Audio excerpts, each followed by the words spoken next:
Bismillahirrahmanirrahim. Alhamdulillahirabbil alamin. Assalatu wassalamu alayka ya Nabi Allah. Assalatu wassalamu alayka ya Rasulullah. Assalatu wassalamu alayka ya Habiballah. Assalatu wassalamu alayka ya Khalilallah. Khud biyadina qallat hilatuna adrikna ya Rasulullah. Amma ba'du ya ayyuhal muhibbun rahimakumullah. Kita sambung pengajian kita, tetap kita bahas yang berhubungan dengan masalah tahalli, memakaiani hati dengan sifat-sifat yang terpuji, yaitu sifat yang kelima, zuhud. Sesudah kita bahas sifat yang keempat, ikhlas, beribadah hanya semata-mata menuntut ridhanya Allah. Kemudian yang kelima, zuhud.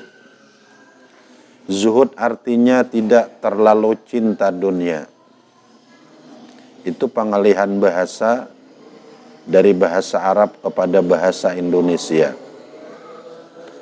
Maknanya adalah, makna dari tidak terlalu cinta dengan dunia, satu, berusaha harus halal. Dua, berusaha beribadah dan menuntut ilmu tidak terganggu. Tiga, hasil usaha 2,5% diberikan pada orang lain. Apabila ini kita laksanakan, maka kita terbebas dari terlalu mencintai dunia. Berarti kita termasuk orang yang bersifat zuhud. Jadi sekali lagi diulangi, zuhud pengertiannya tidak terlalu mencintai dunia. Ciri-ciri orang yang zuhud, berusaha halal. Ciri yang kedua, berusaha ibadah dan menuntut ilmu tidak terganggu. Ciri ketiga, hasil usaha 2,5% diberikan kepada orang lain. Hari ini dapat, besok pagi seyogianya kita berikan hasil usaha itu kepada orang lain. Karena setiap pagi malaikat berdoa, Allahumma a'ti mumpikan khalpa wa a'ti mumsikan talpa. Ya Allah, di pagi ini berikanlah orang yang selalu menyumbangkan sebahagian hartanya, gantiannya di dunia ini, dan orang yang menahan-nahan, orang yang tidak mau mengorbankan akan apa yang dia miliki, kebinasaan hartanya. Yakinkan, harta tidak berkurang karena kita berikan. Yang kita berikan itu adalah unjun. Kalau kita mau unjun, mana dua banyak, antara iwak nang mematuk awan umpan yang kita unjunakan. Tentunya taganal iwaknya daripada umpannya. Itu perbandingan orang yang berkorban di jalan Allah Subhanahu wa ta'ala. Belum lagi sesuatu yang dijanjikan oleh Allah di akhirat. Dalam sebuah hikayat ada dua orang santri sudah lama menuntut ilmu pada guru. Gurunya adalah guru yang ahli tasawuf. Dua orang santri ini menghadap sang guru. Keduanya berkata, wahai guru yang kami hormati dan yang kami cintai, kami sudah lama menuntut ilmu pada Tuhan. Kami bermaksud berdakwah dan mengamalkan ilmu yang Tuhan ajarkan. Sang guru pun berkata, aku ridha pada kalian dunia akhirat. Dan aku doakan semoga kalian bisa mengamalkan ilmu kalian dan mendakwahkan ilmu kalian, kata guru tadi.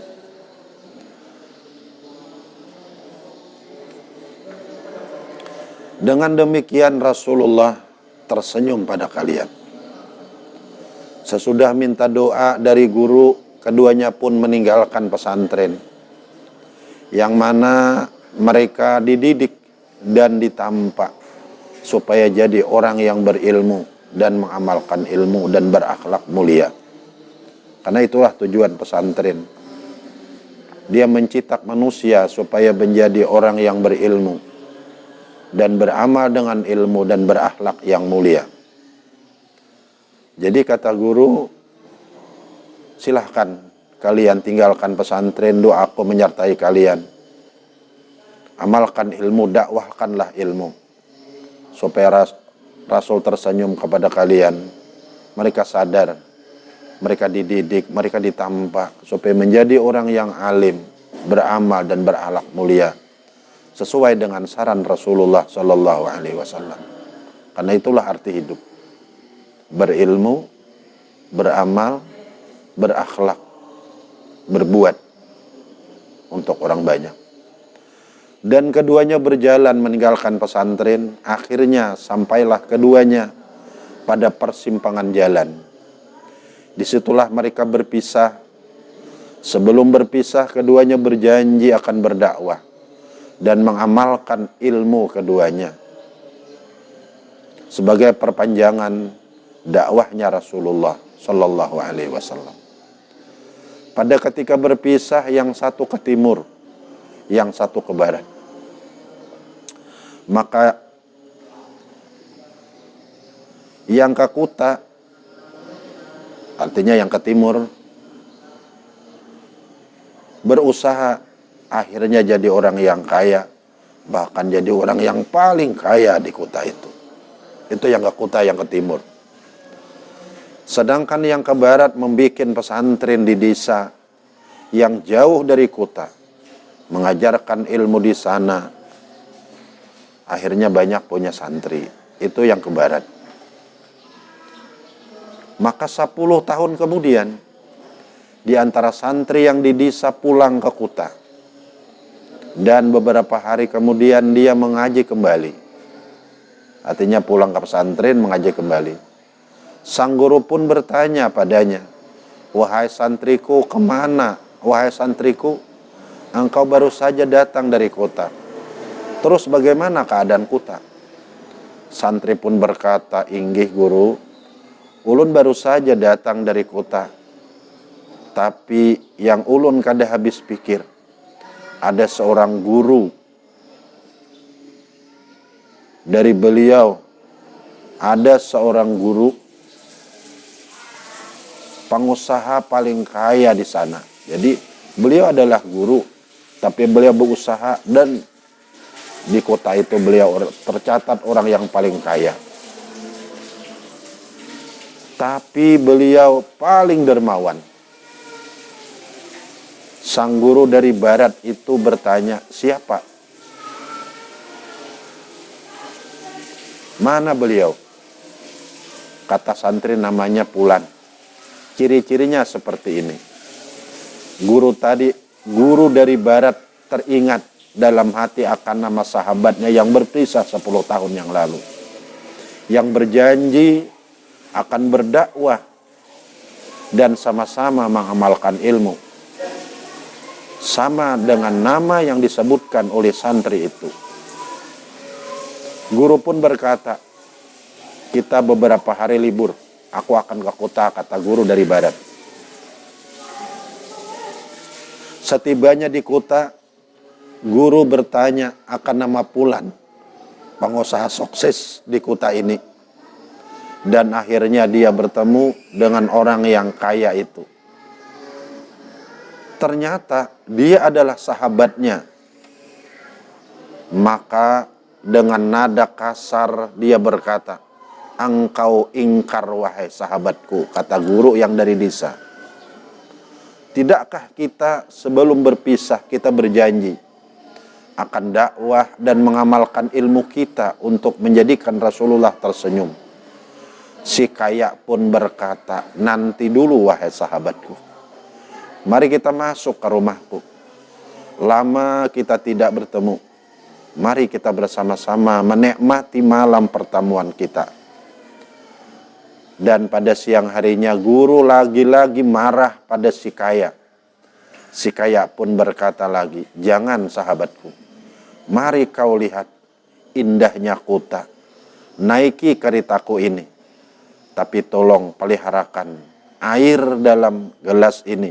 Jangan sampai terlimbak setitis jua pun." Maka sang guru naik kereta, berputar-putar dia melihat istana dan keindahan kuta lainnya. Sampai sore hari dia datang. Kemudian si kaya menyambutnya dan berkata, "Bagaimana indahnya kuta?" "Maka apa yang kau lihat di kuta ini? Gedung mencakar langit, toko, kendaraan mewah, dan lain-lain semuanya adalah milikku." Sang guru berkata, "Kau menipuku. Kau suruh aku melihat-lihat indahnya kuta, tapi kau bebani aku supaya menjaga gelas yang penuh dengan air agar jangan terlimbak barang setitis. Aku tidak sempat memandang indahnya kuta karena selalu memandang gelasmu agar jangan terlimbak." Si kaya tersenyum. Dia berkata, "Demikianlah sahabatku. Walau aku kaya dan pengusaha, tapi hatiku sibuk pada Allah, sehingga aku tidak sempat memandang dunia ini. Seperti kau sibuk memelihara gelas, akhirnya kau tidak bisa memandang indahnya kuta." Jadi jelas dengan cerita ini, orang yang zuhud itu bukan orang yang tak punya dunia. Tetapi orang yang zuhud itu adalah orang yang kosong hati dari dunia. Kalau perlu orang Islam ini memegang segala-galanya. Pengusaha kaya harus orang Islam. Pemimpin tertinggi harus orang Islam. Tetapi semuanya dijadikan alat untuk ibadah kepada Allah Subhanahu wa ta'ala. Kekayaan adalah alat. Jabatan adalah alat. Kecantikan adalah alat. Pistol adalah alat. Duit adalah alat untuk kita beribadah kepada Allah Subhanahu wa ta'ala. Zuhud paragul qalbi minad dunya, la paragul yadi minad dunya. Kosong hati dari dunia, bukan kosong tangan dari dunia. Dunia adalah sesuatu yang di antara bumi dan langit. Silahkan kejar oleh orang Islam. Tapi jangan sampai gara-gara mengajar dunia, ibadah dan menuntut ilmu ketinggalan. Dan jangan sampai hasil yang kita peroleh hanya kita nikmati sendiri saja. Berikan paling kurang 2% setengah kepada orang lain.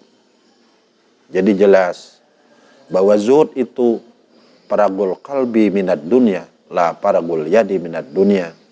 Artinya kosong hati dari dunia, bukan kosong tangan dari dunia.